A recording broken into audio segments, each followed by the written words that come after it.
Media మిత్రులకు నమస్కారం.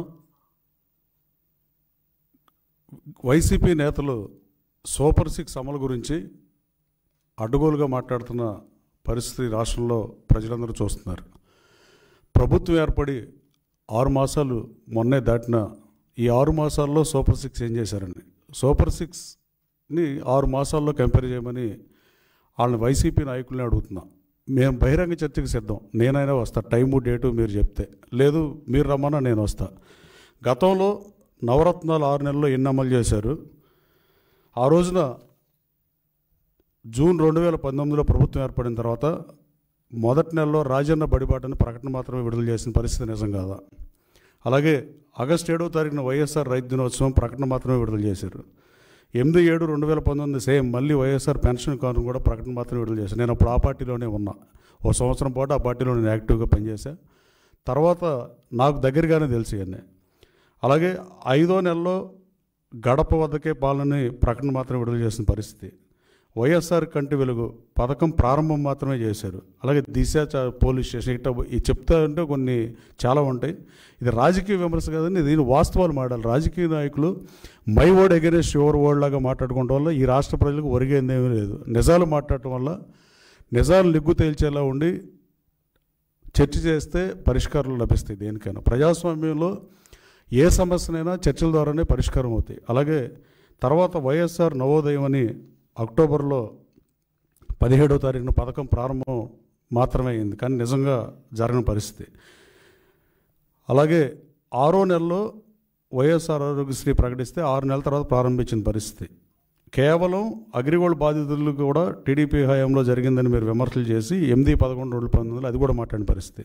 కానీ మీరు చేసింది ఏంటంటే, గత ప్రభుత్వం వైఎస్ఆర్ కాంగ్రెస్ పార్టీ అధికారంలో ఉన్నప్పుడు 250 రూపాయలు పెన్షన్ని ఫస్ట్ 6 మంత్స్లో పెంచారు. ఆటో డ్రైవర్లకి 10,000 రూపాయలు ఇచ్చిన మాట వాస్తవం. కానీ మా ప్రభుత్వం అధికారంలోకి వచ్చినాక, ఎన్డీఏ కూటమి అధికారంలోకి వచ్చిన తర్వాత పతనం అంచుకి ప్రభుత్వాన్ని, ఆర్థిక వ్యవస్థని దిగజార్చిన పరిస్థితి నిజం కాదా? 1950 తర్వాత నిన్న ఎప్పుడు అంటున్నారు మేము చేసిన అభివృద్ధి అంతా ఈ పార్టీ పాడు చేస్తుందని. మీరు చేసిన అభివృద్ధి ఈ రాష్ట్రంలో ఏ ఊరు వాడ, ఏ పంచాయతీకి వెళ్ళినా, మున్సిపాలిటీకి వెళ్ళినా, కార్పొరేషన్కి వెళ్ళినా, ఎక్కడికి వెళ్ళినా రోడ్లు చూస్తే తెలిసే పరిస్థితి. గతంలో రోడ్లు వేసే పరిస్థితి చూసాం 1955 నుంచి ఏ ప్రజాప్రభుత్వం అధికారంలో ఉన్నా. ఈ దిక్కుమాలిన గత ప్రభుత్వం మాత్రం ఈ ప్రభుత్వానికి ఎట్లాంటి దుస్థితి కల్పించిందంటే, గుంటలు పుడిచే కార్యక్రమాన్ని చేసుకోమని అంత అధ్వానంగా రోడ్ల స్థితిని దిగజార్చింది వైసీపీ ప్రభుత్వం కాదా? ఈ పాపం మీది కాదా అని అడుగుతున్నా. ఇంకా అభివృద్ధి ఎక్కడ చేశారు మీరు? అలాగే మీరు మమ్మల్ని అడిగే ముందు మీరు ఆత్మావలోకం చేసుకోవాల్సిన అవసరం ఉంది. అత్యంత తక్కువ అభివృద్ధి చేసిన ప్రభుత్వం 1950 తర్వాత ఏదైనా ఉంటే అది వైసీపీ ప్రభుత్వమే. అలాగే అత్యంత తక్కువ అభివృద్ధి చేసి మీరు పతనం ఉన్న ఆంధ్రప్రదేశ్ రాష్ట్రానికి ఇవాళ ఇన్ని వేల కోట్ల రూపాయలు పెట్టుబడులు వచ్చిన మాట నిజం కాదా? ఇవాళ దేశం మొత్తం రాష్ట్రం వైపు చూసే పరిస్థితి. అది రిలయన్స్ కానీ, టీసీఎస్ 10,000 ఉద్యోగాలు కానీ, లోకేష్ బాబు యువగళంలో 20 లక్షల ఉద్యోగాలు ఇస్తానని చెప్పినప్పుడు అది అమెరికా వెళ్ళినా, ఎక్కడికి వెళ్ళినా డేటా సెంటర్లు తీసుకొద్దాం అనుకున్నా, అలాగే సిబిఆర్ఈ లాంటి కంపెనీలు తీసుకొద్దాం అనుకున్నా. లోకేష్ బాబు 20 లక్షలు తన శాఖతో పాటు ఉద్యోగ ఉపాధి అవకాశాలు కల్పన యువతకు లక్ష్యంగా పనిచేస్తున్న మాట మీకు పనిచేస్తున్న విషయం మీకు కనపట్టలేదా? అలాగే మీరు గతంలో ఉదాహరణకు నా కాన్స్టిట్యున్సీలో మల్లవల్ అనే పారిశ్రామిక కారిడార్ ఉంటే తెలుగుదేశం ప్రభుత్వం 2014-19 మధ్యలో 16.5 లక్షలు ఎకరం ఇస్తే మీరు అధికారంలోకి వచ్చిన తర్వాత దాన్ని 85 లక్షలకు పెంచిన మాట నిజం కాదా? మీ ప్రభుత్వ వైఖరితో విసిగి వేసారి అశోక్ లేలాండ్ కంపెనీ ప్రారంభానికి సిద్ధంగా ఉన్న కంపెనీ వెనక్కి వెళ్ళిపోయిన మాట వాస్తవం కాదా? ఇవాళ ఆ 420 మంది కంపెనీలకి 89 లక్షలు పెంచారని వాళ్ళు పారిపోయిన మాట వాస్తవం కాదా? ఇవాళ మల్లవల్లిలో నేను ఎలక్ట్రికల్ ముందు చెప్పా 15,000 మందికి నా గన్నవరం కాన్స్టిట్యున్సీలో ఉద్యోగాలు ఇప్పిపోతే రాజకీయాల్లో కొనసాగను, ఓటు అడగనని చెప్పా. కానీ గౌరవ ముఖ్యమంత్రి గారు మన అసెంబ్లీలో విజన్ 2047 ప్రవేశపెట్టినప్పుడు 30,000 ఉద్యోగాలు మల్లవల్లిలో ఇస్తామన్న పరిస్థితి. వాళ్ళందరికీ మళ్ళీ 420 కంపెనీలు మళ్ళీ వచ్చే పరిస్థితి. 18 నెలల్లోపు రియల్ ఎస్టేట్ వ్యాపారం చేస్తున్నారు సార్ అని నేను గౌరవ ముఖ్యమంత్రి గారిని అడిగితే 24 నెలలకు కట్టపోతే అంటే ఆయన 6 నెలల్లోపు స్టార్ట్ చేయాలి, 18 నెలల్లోపు కంప్లీట్ చేయకపోతే ప్రభుత్వం వెనక్కి భూమి తీసుకుంటుంది ఇండస్ట్రేషన్ అని చెప్పిన మాట వాస్తవం కాదా? అంటే మేము చిత్తశుద్ధితో పనిచేస్తుంది మీకు కనపట్టలేదా లేదా వినపట్టలేదా? రాబోయే 20 నెలల్లో మల్లవల్లిలో 420 కంపెనీలు రావడం ఖాయం ఎట్టి పరిస్థితుల్లో. 30,000 మందికి 15,000 మందికి నేను అన్నా కానీ 30,000 మంది పైగా ఉద్యోగ ఉపాధి అవకాశాలు కల్పించడం కూడా ఖాయమే. అలాగే అశోక్ లైలాండ్ని హోసూర్ ఎండీతో మాట్లాడి నేను వెనక్కి తీసుకొచ్చిన పరిస్థితి. అశోక్ లైలాండ్కి భూమి రిజిస్టర్ చేస్తే వాళ్ళు ప్రారంభానికి సిద్ధంగా ఉన్న పరిస్థితి. ఇట్లా మీరు చెప్పడానికి ఏ కంపెనీ ఉంది? కనీసం హెచ్సిఎల్ కంపెనీ 14-19 మధ్య తెలుగుదేశం ప్రభుత్వంలో గన్నవరంలో వచ్చింది. తర్వాత మీరు ఏమన్నా ఐటీ కంపెనీని తీసుకొచ్చిన పరిస్థితి ఉందా? అలాగే మీరు అన్నీ చెప్పడమే తప్ప నవరత్నాల విషయంలో 6 మాసాల్లో మీరేం చేశారు? మేము 3,000 రూపాయలు పెన్షన్ పెంచిన మాట వాస్తవం కాదా? అది లబ్ధిదారులు తీసుకున్న వాళ్ళకి తెలుస్తుంది. దాంట్లో వైసీపీ వాళ్ళు కూడా ఉంటారు ప్రజల్లో. అలాగే ఆ 3,000 రూపాయలు పెంచిన మాట వాస్తవం కాదా? లేదా 85 లక్షల మందికి ఉచిత గ్యాస్ సిలిండర్ మేము ప్రారంభించామా లేదా? అలాగే 200 పైగా అన్న క్యాంటీన్లు ఈ రాష్ట్రంలో ప్రారంభమయ్యాయా లేవా? అలాగే 26 లక్షల టన్నుల ధాన్యాన్ని ఒక్కరోజు 2 రోజుల్లో మొత్తం ప్రభుత్వం కొనుగోలు చేసిన పరిస్థితి గత మీ ప్రభుత్వ హయాంలో ఎప్పుడైనా జరిగిందా? రైతుకి గిట్టుబాటు ధర సంగతి పక్క నుంచి, మద్దతు ధర పక్క నుంచి కనీసం ధాన్యం మీరు తీసుకున్నారా? జనవరిలో కృష్ణా జిల్లాలోనే 150 కోట్ల రూపాయలు బాకీ ఉన్నమాట వాస్తవం కదా పోయిన సంవత్సరం జనవరి పంటలో. అలాగే ఖరీఫ్కి రబీకి నీరు ఇవ్వని పరిస్థితి నిజం కదా? పాలనని గాలి కొదిలి వ్యవస్థలను నిర్వీర్యం చేసి రోడ్లను అతలాకుతలం చేసి పరిశ్రమలను పారిపోయేటట్టు చేసి మీరేదో అభివృద్ధి చేస్తే ఆ అభివృద్ధిని ఎన్డీఏ ప్రభుత్వం సరిగా పరిపాలించట్లేదని మీరు అభియోగాలు లోపినంత మాత్రాన ఇది నిజం అవుతుందా? ఎమోషన్స్ మీద ఎన్నికలు జరిగినాయి. ఎక్కడెక్కడో ఉన్న వాళ్ళందరూ 2-3 లక్షల రూపాయలు ఖర్చు పెట్టి టికెట్లు కొనుక్కుని ఓటు ఇచ్చిన పరిస్థితులు ఈ రాష్ట్రంలో గతంలో ఎప్పుడూ లేవు. వాళ్ళు తెలుగుదేశం పార్టీ కూడా గతంలో ఏదో కొద్దిమందితో చోటేసేవాళ్ళు, కానీ విదేశాల నుంచి మొన్న ఏ దేశంలో ఉన్నా వాళ్ళందరూ ఇక్కడికి వచ్చి వైసీపీకి 11 సీట్లు పరిమితం చేసిన మాట వాస్తవం. దీంట్లో మీకు ప్రజలు తిరస్కరించి మీకు 11 సీట్లు ఇస్తే మీరు ప్రతిపక్ష హోదా ఇమ్మని అనడం ఎంతవరకు న్యాయం? ప్రతిపక్ష హోదా ఇస్తేనే నేను సభకు వస్తానన్న పార్టీ ప్రపంచంలో ఒక పార్టీ ఉందని నేను అనుకోవట్లా. అలాగే ఈ 11 మంది శాసనసభ్యులు ప్రజాధనం శాలరీగా తీసుకుంటూ అసెంబ్లీకి రాకుండా కేవలం మీడియా సమావేశాల ద్వారానే మీరు సమస్యలని పరిష్కరిద్దాం అనుకుంటున్నారా? జగన్మోహన్ రెడ్డి గారు ప్రజా దర్బార్ నిర్వహించారు, తండోపు తండాలుగా జనం వచ్చారని రాసిన పరిస్థితిని మన పత్రికలో చూసాం. ఎస్, వచ్చారు, అది కాదని నిజం. వాళ్ళు ఎందుకు వచ్చారో మాకు తెలియదు, కానీ వచ్చారు. వాళ్ళు ఏం అర్జీలు ఇచ్చారో మీరు బయట పెట్టాలి. మీరు మీ సొంత ధనంతో ఈ ప్రజా సమస్యలకు పరిష్కారం చూపిస్తారా? అది ఆ సమస్యలు ఏమొస్తాయి? సమస్యలు కోకోలలో ఒక రోజులో, ఒక రాత్రిలో, ఓవర్ నైట్లో అన్ని సమస్యలు పరిష్కరిస్తుంది ప్రభుత్వం కూడా. కానీ మీరు తీసుకున్న అర్జీలు మీరు ఏం చేద్దాం అనుకున్నారో మాజీ ముఖ్యమంత్రి గారిని సూటిగా అడుగుతున్నా. జగన్మోహన్ రెడ్డి గారు మీ సొంత నిధులతో ఆ ప్రజా దర్బార్లో వచ్చిన వినతుల సమస్యను పరిష్కరిస్తారా? లేకపోతే మా ప్రభుత్వానికి పంపిస్తారా? మీరు శాసనసభకు రావట్లేదు కదా, లేకపోతే మేమే పంపిస్తే ఆ అర్జీలన్నా ఇస్తారా? అంటే ప్రజా సమస్యల్ని ఎలుగెత్తి చాటాకైనా పరిష్కరితాకైనా ఉన్న ఏకైక వేదిక అసెంబ్లీ మాత్రమే. కానీ ఆ అసెంబ్లీకి రానని అలగటం పరాకాష్ఠగా భావిస్తున్నా. ప్రతిపక్ష హోదా లేదని అసెంబ్లీకి రాని మీరు మిగతా 10 మంది శాసనసభ్యులు వాళ్ళు కూడా బాధపడే పరిస్థితి. అసలు ఈ అసెంబ్లీని మనం చూస్తామా, ఊరినే ఎలక్ట్ అయ్యి ఒక్కసారి కూడా సభకు వెళ్లకుండా రిటైర్ అయిపోతామా అనే పరిస్థితి రాష్ట్రంలో ఉన్నాయి. అలాగే అసెంబ్లీలో ప్రతిపక్ష హోదా లేదని రాని మీరు లోక్సభలో 4 ఎంపీలు ఉంటే లోక్సభకి ఎందుకు వెళ్తున్నారు? లోక్సభలో మీకు ఏమన్నా ప్రతిపక్ష హోదా ఉందా? లేదా రాజ్యసభలో ప్రధాన ప్రతిపక్ష హోదా ఉందా? అంటే ఇక్కడ ఆంధ్రప్రదేశ్ రాష్ట్రంలో ఒక తీరు, ఢిల్లీలో ఒక తీరు నడపడం దిగజారిన రాజకీయ విలువకి మీ పార్టీ అర్థం పడుతుందని నేను భావిస్తున్నా. మానేస్తే అన్నిసార్లు మానేయాలి. మీకు ప్రతిపక్ష హోదా ప్రజలు ఇవ్వలేదు కాబట్టి. అదే ఆంధ్ర రాష్ట్ర ప్రజలు మీకు 11 సీట్లు ఎక్కడిచ్చారు? 4 సీట్లు లోక్సభలో ఇచ్చారు. అట్లాంటి మీరు లోక్సభకి ఎందుకు వెళ్తున్నారు? ఆంధ్రప్రదేశ్ అసెంబ్లీకి ఎందుకు రావట్లా? అలాగే నేను చెప్పినట్టు డిబేట్కి ఫస్ట్ 6 నెలలు ప్రభుత్వం ఏర్పడిన తర్వాత ఆ రోజున మీ ప్రభుత్వం ఏర్పడినప్పుడున్న ఆర్థిక పరిస్థితి ఏంటి, ఇవాళ ఆర్థిక పరిస్థితి ఖజానాని మీరు ఎలా చెప్పారు? 45 సంవత్సరాల నుంచి రాజకీయాల్లో ఉన్న ముఖ్యమంత్రికి ఇలాంటి సమస్య ఎప్పుడూ చూడలేదంటే అది మీ పాలనకి అర్థం పడుతుంది. అది దయచేసి తెలుసుకోవాల్సిందిగా మీడియా సోదరుల ద్వారా మిమ్మల్ని కోరుతున్నా. అలాగే మొన్న వరదలు వచ్చినప్పుడు మీ పార్టీ ప్రవర్తించిన తీరు చాలా బాధాకరం. 16 మంది పోటీ చేస్తే సింగనగర్లో కానీ జక్కంపూడి వైఎస్ఆర్ కాలనీలో కానీ మీరు వచ్చారా? కృష్ణా జిల్లా, ఉమ్మడి కృష్ణా జిల్లా అభ్యర్థులను అడుగుతున్నా. మాజీ ముఖ్యమంత్రి గారు 2 సార్లు వచ్చి అలా వెళ్ళిన పరిస్థితి. మీరు వర్క్ ఫ్రమ్ హోమ్ పనిచేసిన మాట వాస్తవం కాదని అడుగుతున్నా. సెక్రటేరియట్కి మీరు ఎన్నిసార్లు వచ్చారని అడుగుతున్నా మీ పరిపాలన 1825 రోజుల్లో. అలాగే వర్క్ ఫ్రమ్ ఫామ్ హౌస్ ముఖ్యమంత్రులు కూడా చూసాం. కానీ గౌరవ ముఖ్యమంత్రి గారు 74 సంవత్సరాల వయసులో వర్క్ ఫ్రమ్ సైట్ కానీ వర్క్ ఫ్రమ్ బస్ కానీ ఇలా పనిచేసింది మీరు కనపట్టలేదా? మీరు చూడలేదా? లేదా కనపడినా చూడనట్టు నటిస్తున్నారా? ఆ రోజున శాసనసభలో చంద్రబాబు నాయుడు గారి కన్నీటికి కారణమై ఆయన భీషణ ప్రతిజ్ఞ చేసి నేను అసెంబ్లీకి రానన్నాడు, కానీ 23 సీట్లు ఇచ్చారు కాబట్టి నేను అసెంబ్లీకి రానని ఎప్పుడూ ఆయన చెప్పలా. కమ్యూనిస్ట్ పార్టీ యోధులు ఒకళ్ళో ఇద్దరో శాసనసభకు ప్రాతినిధ్యం వచ్చినప్పుడు ఉమ్మడి రాష్ట్రంలో వాళ్ళు ప్రతిపక్ష హోదా ఉందని వచ్చేవాళ్ళ.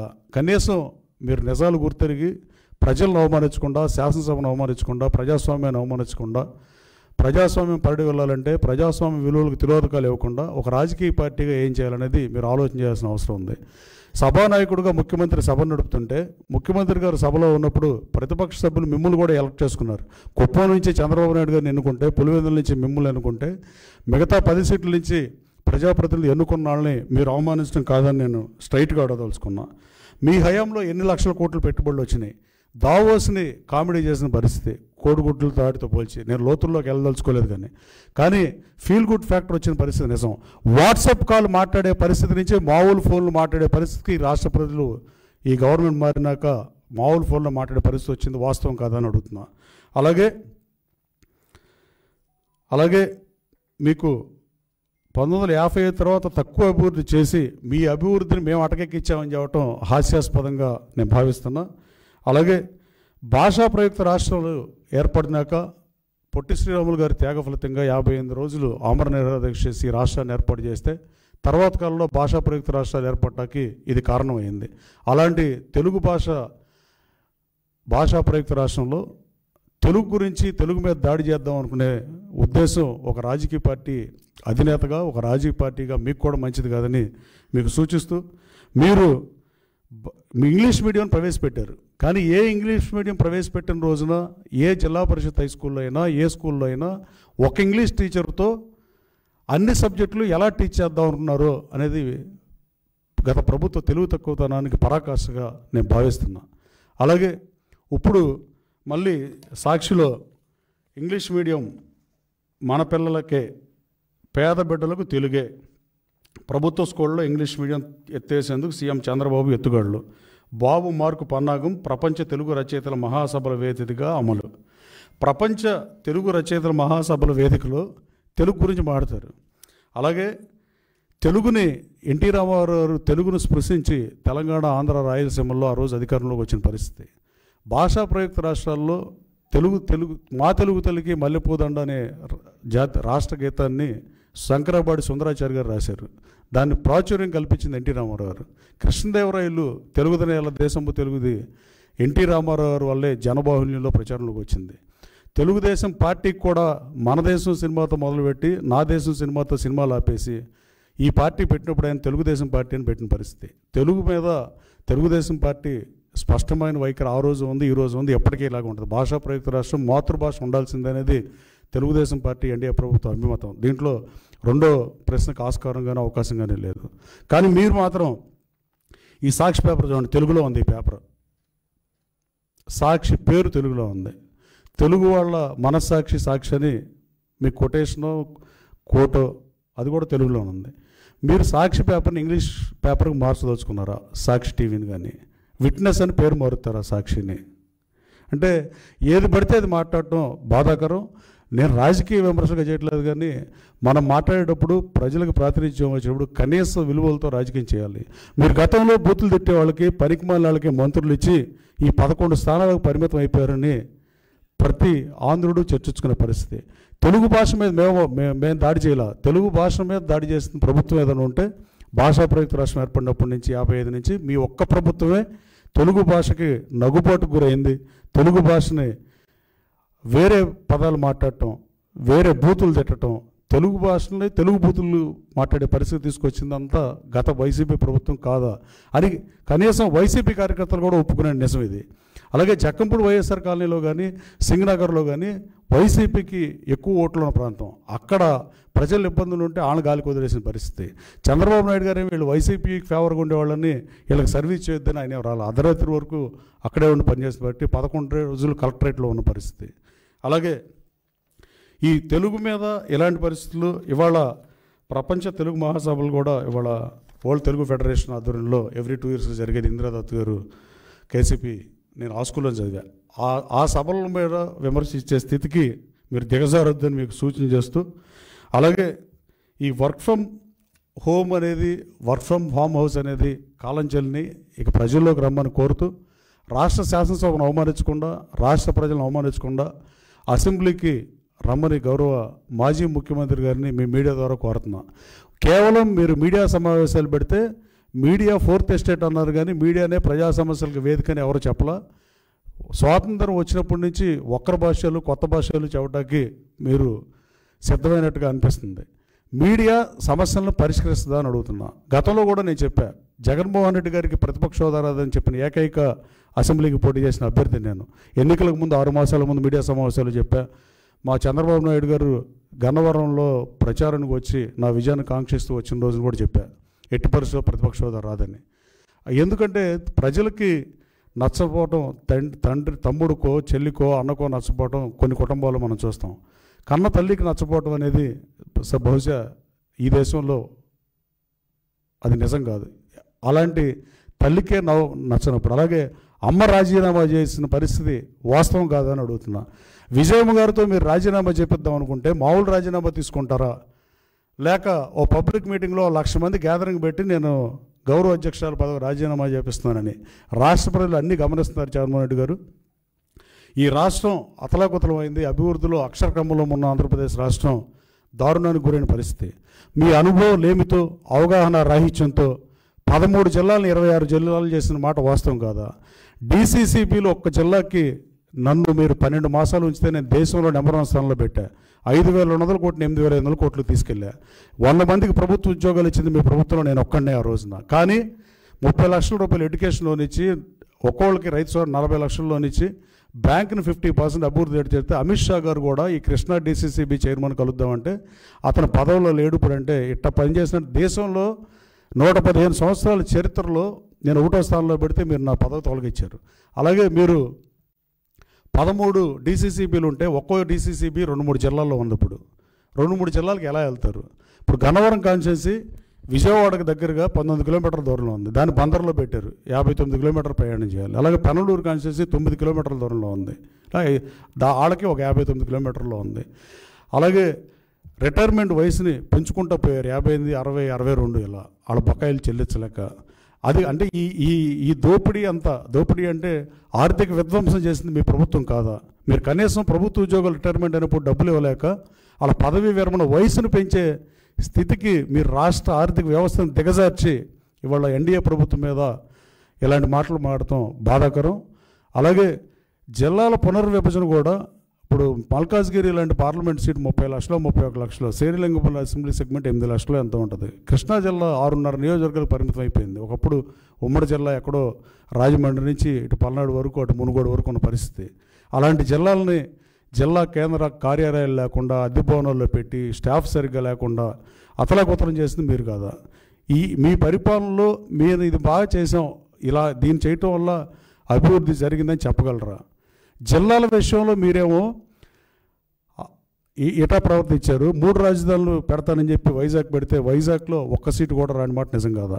చంద్రబాబు నాయుడు గారు ప్రతిపక్ష హోదా తీసేద్దామని చెప్పి ఆ రోజున మీరు నాకే చెప్పారు స్వయంగా.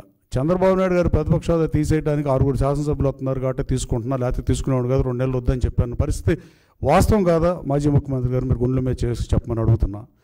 అట్లాంటిది చంద్రబాబు నాయుడు గారు హోదా 4 శాసనసభ్యులు, జనసేనకు ఉన్న ఒకే ఒక శాసనసభ్యుడిని మీరు పార్టీ మార్చుకున్నా చంద్రబాబు గారి హోదా తీయలేకపోయారు. ఆ రోజున అది గౌరవ సభ కాదు, గౌరవ సభ అయితేనే అవసరం, అది మై సభ. ఆ రోజున మాజీ ముఖ్యమంత్రిగా ఉన్న చంద్రబాబు నాయుడు గారి మీద అవాకులు చవాకులు పేల్చి అసహ్యంగా మాట్లాడినప్పుడు మీరు సభలో మౌనంగా ఉండి, ఆ రోజు మై సభలో ధృతరాష్ట్రుడు మౌనంగా ఉన్నా అంటే ఆయన కనపడదు కాబట్టి మౌనంగా ఉన్నాడు. మీరు శాసనసభలో ఆ రోజు సభానాయకుడిగా ఉండి మీరు మౌనం అర్ధాంగీకారంలాగా కూర్చుంటాం నిజం కాదని అడుగుతున్నా. ఇన్ని చేసిన మీకు, భాషను అవమానించిన మీకు, బూతులు తిట్టే మంత్రులకు ఇచ్చి ఈ రాష్ట్రాన్ని అతలాకుతలం చేసిన మీకు, ఇవాళ నానా తిప్పలు పడి పతనం వంచున ఉన్న రాష్ట్రాన్ని మళ్ళీ గాడిలో పెడతానికి అహర్నిశలు శ్రమిస్తున్న ముఖ్యమంత్రి గారిని విమర్శించడం శోచనీయం కాదని వైసీపీ నాయకులను అడుగుతున్నా. మాజీ ముఖ్యమంత్రి గారిని కూడా అడుగుతున్నా, మీరు శాసనసభకు రండి, మీ సమస్యల్ని పరిష్కరించడానికి, ప్రజా సమస్యల కోసమే రాజకీయాల్లో ఉన్నాం ఎవరో ఉన్నా. ప్రజా సమస్యలను పరిష్కరించినప్పుడు ఏ రాజకీయ పార్టీని, ఏ రాజకీయ నాయకుడిని ప్రజలు యాక్సెప్టెన్స్ ఉండదు. దయచేసి మీరు అసెంబ్లీకి రమ్మని కోరుతూ, మీరు 6 మాసాల్లో ఆ రోజు నవరత్నాలు ఎక్కువ అమలు చేశారా? ఈ 6 మాసాల్లో సూపర్ 6 ఎక్కువ అమలు చేశామా? ప్రభుత్వం ఆ రోజు ఖజానా పరిస్థితి ఏంటి, ఈరోజు ఖజానా పరిస్థితి ఏంటి?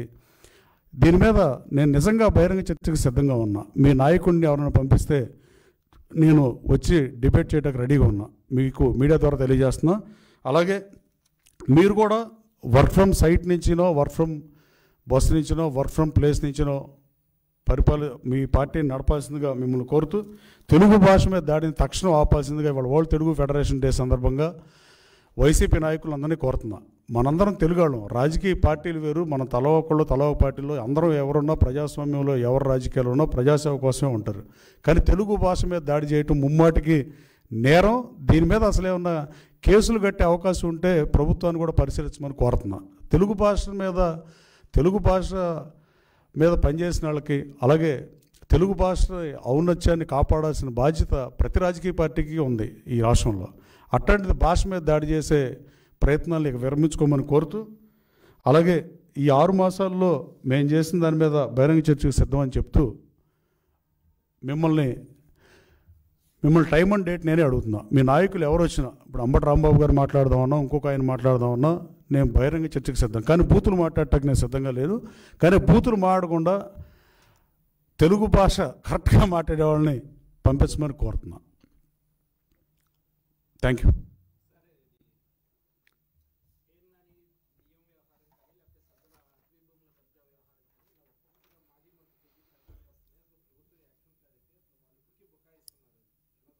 ఏమని బుకాయిస్తున్నారండి? కక్ష సాధింపు రాజకీయాలు ఎప్పుడు చెప్పాలి? ఒక కేసు విచారణ అయిపోయిన తర్వాత దాంట్లో నిజం లేదనుకున్నప్పుడు, ఇప్పుడు చంద్రబాబు నాయుడు గారిని అక్రమ అరెస్ట్ చేశారు. అది అక్రమ అరెస్టా అనేది రాష్ట్ర ప్రజలందరికీ తెలిసిన పరిస్థితి. అక్రమంగా కేసులో ఇరికిచ్చి జైలుకు పంపించిన మాట వాస్తవం కాదా అని అడుగుతున్నా. ఇంకా మీరు ఎవరిని జైలుకు పంపలేదు కదా, ప్రభుత్వం విచారణ చేస్తుంది. విచారణ అంటే మీరు ఎందుకు భయపడుతున్నారు? తప్పు చేసిన వాళ్ళు శిక్షార్హులే. ఇప్పుడు ఐపీసీ కోడ్ని బట్టే ఉంటుంది. అసలు తప్పనిసరిగా ఐపీసీ కోడ్ని కూడా మార్చాల్సిన అవసరం, బూతులు తిట్టే వాళ్ళ మీద ఐపీసీ కోడ్లో కేసులు కొత్తగా రాయాల్సిన అవసరం ఉందని నేను గతంలో కూడా చెప్పాను, వైసీపీలో ఉన్నప్పుడు కూడా చెప్పాను.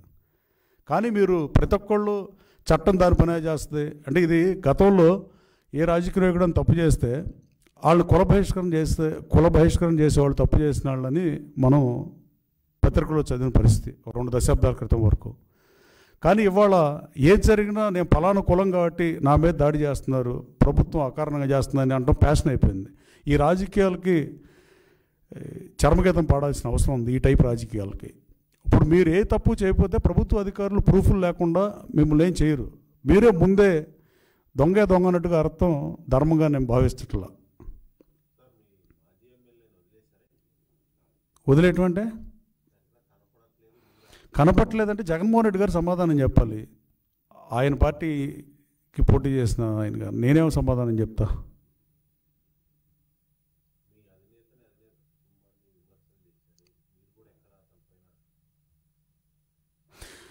నేను గతంలో చంద్రబాబు నాయుడు గారి మీద కానీ మేడం మీద కానీ నేను వైసీపీలో ఉన్నప్పుడు కూడా ఏనాడు పన్నెత్తి మాటల్లా, అలాగే మేడం మీద ఆ రోజున మాట్లాడిన మాటలు నేను వైసీపీ నాయకుడిగా ఉండి ఖండించా.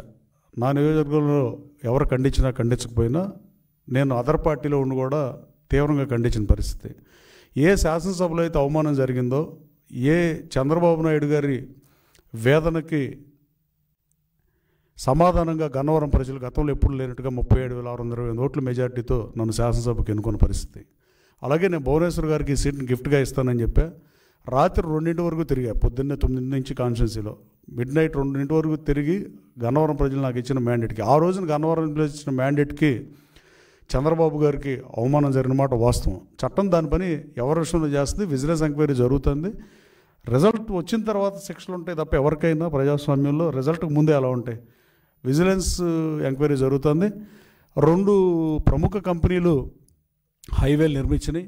ఒకటేమో నిడమానుడి దగ్గర నుంచి కల్పర టోల్గేట్ వరకు, ఇంకోటేమో వెస్టర్న్ బైపాస్. కానీ వీళ్ళందరికీ మట్టి ఎక్కడి నుంచి వచ్చిందో సమాధానం చెప్పాల్సిన అవసరం ఉంది. వీటీపీఎస్ నుంచి బూడిద ఎంత తీసుకున్నారు, లెక్కలు తేల్చాల్సిన అవసరం ఉంది. నేషనల్ హైవేని అడిగితే మన ఊరినే లెక్కలు బయటకు వచ్చే పరిస్థితి ఉంది. అలాగే కొంతమంది వైసీపీకి సంబంధించి గతంలో గన్నవరం, నాకు పేరు ఉచ్చరించడం కూడా నాకు ఇష్టం లేదు, గతంలో కూడా చాలాసార్లు చెప్పాను, మాజీ శాసనసభ్యుడు అనుచరులుగా ఉన్నాళ్ళు ఇవాళ కూడా అక్రమ మైనింగ్ చేస్తున్న పరిస్థితి, నూజివీడు నియోజకవర్గంలో చేస్తున్న పరిస్థితి. అలాగే కడియాల సతీష్ కుమార్ అనే అతను ఇప్పుడు విజిలెన్స్ రిపోర్ట్లో అతను A1గా ఉన్నాడని ప్రాథమిక సమాచారం. అలాగే మొన్న చంద్రబాబు నాయుడు గారి ప్రమాణ స్వీకారం దానికి కూడా మాజీ శాసనసభ్యులైన గుడివాడ అతనిది ఆళ్ళ లారీలే ఇవాళ కూడా నూజివీడు తిరుగుతుంది అని రోజు నా దగ్గరకు వచ్చి గోలబెట్టే పరిస్థితి. మేబీ లారీల పేర్లు మార్చుంటారు, నాకు లోతుల్లోకి తెలియదు. కానీ ప్రభుత్వం చిత్తశుద్ధితో ఉంటుంది, తప్పు చేసే వాళ్ళని శిక్షించే ప్రసక్తి ఉంటుంది తప్ప వదిలిపెట్టే ప్రసక్తి అనేది ఎట్టి పరిస్థితిలో ఉండదు. తప్పు చేసిన వాళ్ళు ఎవరైనా శిక్షార్హులే. అలాగే ప్రజా సమస్యలను గాలి కొదిలి ఇప్పుడు గుడివాడ మాజీ శాసనసభ్యుడు కానీ ఇప్పుడు కొడాలి నాని పెద్ద మొగాళ్ళలాగా వీళ్ళందరూ చంద్రబాబు నాయుడు గారు నా మీద పోటీకి రా, లోకేష్ బాబు నా మీద పోటీకి రా, ఇటు మాట్లాడిన పరిస్థితి వాస్తవం కాదా? ఇలా మాట్లాడిన వాళ్ళని మీరు అడగాలి. ఆ రోజున మీడియా కొంతమంది సెక్టర్ బ్లూ మీడియాలో కొంతమంది కావాల్సిన విలేకరులను పిలిపించుకుని ఆడతో వీళ్ళకి కావాల్సిన క్వశ్చన్స్ అడిగించడం కూడా వాస్తవం కాదా? నా ఉద్దేశం మేము చిన్నప్పుడు మీట్ ది ప్రెస్ ఉండేది, అలాంటి మీట్ ది ప్రెస్లు రావాలని మనస్ఫూర్తిగా కోరుకుండా అది రాజకీయానికి కూడా మంచిది, రాష్ట్రానికి కూడా మంచిది. ఎవరికి కావాల్సినట్టు వాళ్ళు మాట్లాడకుండా వాళ్ళు మరి ఆ రోజున ఇప్పుడు గుడివాడలో రాము చేతిలో ఓడిపోయినా వీళ్ళందరూ ఆ రోజున సవాళ్ళు చేసిన వాళ్ళందరూ ఇప్పుడు రాష్ట్ర ప్రజలకి నియోజకవర్గ ప్రజలకి ఎందుకు అందుబాటులో లేరనేది మీడియా కూడా మీరు కూడా పబ్లిష్ చేయాల్సిన అవసరం ఉందని నేను భావిస్తున్నా. తప్పు చేసిన వాళ్ళని ఎన్డీఏ ప్రభుత్వం ఎట్టి పరిస్థితి వదిలిపెట్టదు. నేను పవన్ కళ్యాణ్ గారు కూడా ఆ ఫారెస్ట్ ల్యాండ్ విషయంలో కూడా ఎంక్వైరీ చేశానని చెప్పిన పరిస్థితి. ముఖ్యమంత్రి గారైనా గౌరవ ముఖ్యమంత్రి గారి అనుభవంతో 4వ ముఖ్యమంత్రి, ఆయనకి ఏమి ముఖ్యమంత్రి పదవి కొత్తది కాదు, ఫస్ట్ టైం వల్ల జగన్మోహన్ రెడ్డి గారి కన్నా చిన్న వయసులో 45 సంవత్సరాలను ముఖ్యమంత్రి అయ్యాడు ఆయన.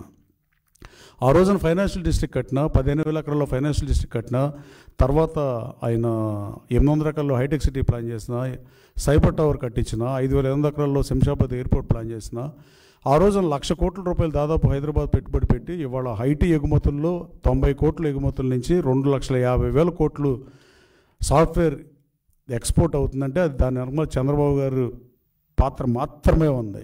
అలాగే 9,50,000 మందికి ఐటీ ఉద్యోగాలు వచ్చినాయంటే అది చంద్రబాబు గారి వల్లే వచ్చినాయి. అలా జగన్మోహన్ రెడ్డి గారి వల్ల ఈ రాష్ట్రంలో ఉద్యోగ ఉపాధి అవకాశాలు ఎంతమంది యువతకు కల్పించారో వైసీపీ నాయకులు సమాధానం చెప్పాల్సిన అవసరం ఉంది. అలాగే experience is greater than teacher అనే వివేకానంద సూక్తి చంద్రబాబు గారి విషయంలో నిజమని నేను భావిస్తున్నా. అనుభవాన్ని మించిన గురువు లేడని. అలాంటి అనుభవంతో ఈ రాష్ట్ర దశ మారుతానికి కష్టపడుతున్న ముఖ్యమంత్రికి సంఘీభావంగా తోడుగా మీరు ఉండే అంత పెద్ద మనసు మీకు లేదు. కానీ ఇట్టని పనికిమాలిన విమర్శలు మాని మీరు అసెంబ్లీకి వచ్చి ప్రజా సమస్యను పరిష్కరించాల్సిందిగా మరోసారి మీడియా ద్వారా కోరుతున్నా.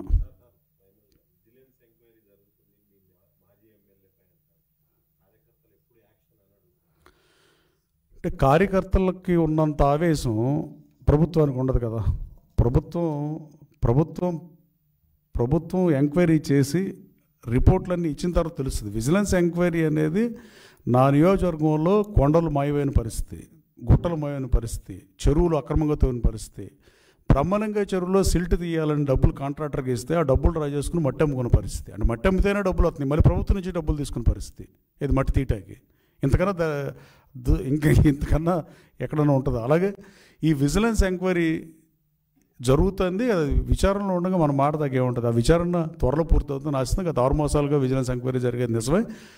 అలాగే ఆ విజిలెన్స్ ఎంక్వైరీలో ఎవరు దోషం ఉన్నా వాళ్ళు శిక్షార్హులే, దాంట్లో నో డౌట్ అబౌట్ ఇట్.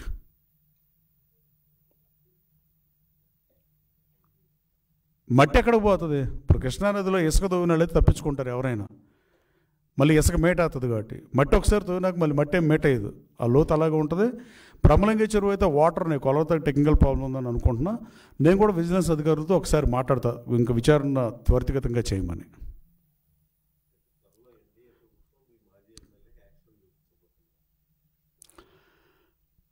అంటే ప్రభుత్వం చర్యలు ఎప్పుడు తీసుకుంటుంది ఎవరి మీదైనా? విచారణలో నిజాలు నిగ్గు తేలినప్పుడు తప్పు చేసిన వాళ్ళు ఎట్టి పరిస్థితుల్లో వదిలిపెట్టే ప్రసక్తే లేదు. ఎన్డీఏ ప్రభుత్వం ఎట్టి పరిస్థితుల్లో ఎవరి విషయంలో అయినా ఇలాగే ఉంటుంది, అతని విషయంలో అలాగే ఉంటుంది. దాంట్లో మీకు సందేహం ఎందుకు? మీకు నో డౌట్ అబౌట్ ఇట్. అంటే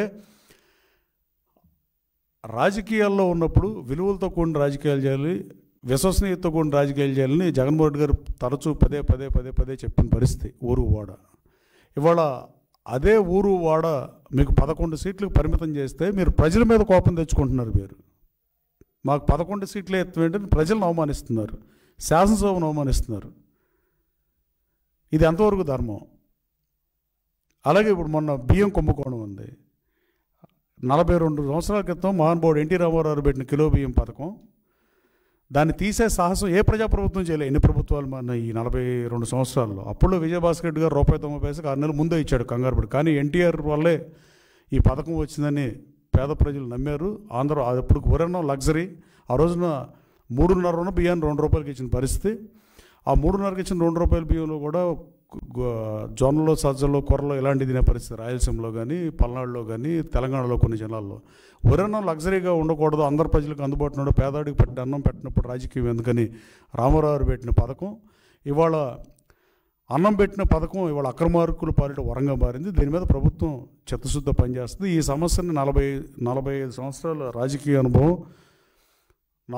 నాలుగోసారి ముఖ్యమంత్రిగా ఉన్న అనుభవం చంద్రబాబు నాయుడు గారు దీన్ని ఎట్టి పరిస్థితిలో పరిష్కరిస్తారని నమ్మకం అందరు ప్రజలకే ఉంది, మాకు ఉంది. థ్యాంక్ యూ అండి.